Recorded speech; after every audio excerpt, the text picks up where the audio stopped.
सर्वाधिक महत्वपूर्ण है। नॉर्मन डी पामर ने इनको किसी विकासशील देश के प्रजातांत्रिक विकेंद्रीकरण में सर्वाधिक प्रेरक प्रयोग माना है।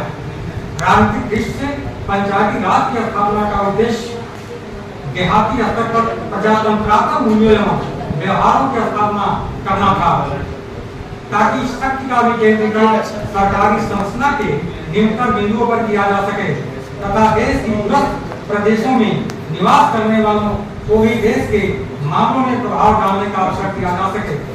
बलवंत राय मेहता कमेटी द्वारा पंचायती राज व्यवस्था को जो प्रजातांत्रिक विकेंद्रीकरण का नाम दिया गया, उसके पीछे मूल भावना यही थी। स्वतंत्रता के बाद नए संविधान के लागू होने पर भारत में राष्ट्रीय स्तर की सरकारी अधिकारों का विकेंद्रीकरण हो गया। इन जिला स्तरीय प्रशासन तथा उससे नीचे अभी भी नौकरशाही का आधिपत्य था, जिसके परिणाम स्वरूप जनसाधारण को राजनीतिक निर्णय निर्माण में कोई भाग नहीं मिल पाता था। जन सामान्य के जीवन संबंधी महत्वपूर्ण मामले भी सरकारी अधिकारियों द्वारा तय किए जाते थे। ऐसी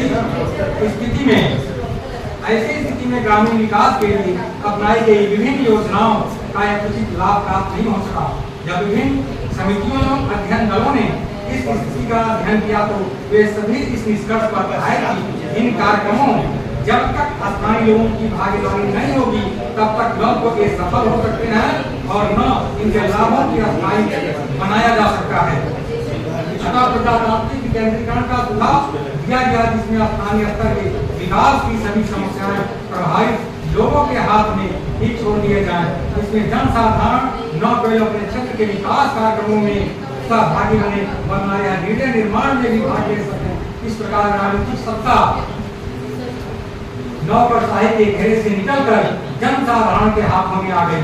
पंचायती राज में एक नया राजनीतिक दर्शन देहाती स्तर पर लागू किया, जिसका मुख्य उद्देश्य ग्रामीण जनता का राजनीतिकरण करके उसे प्रजातंत्र की धारा में शक्ति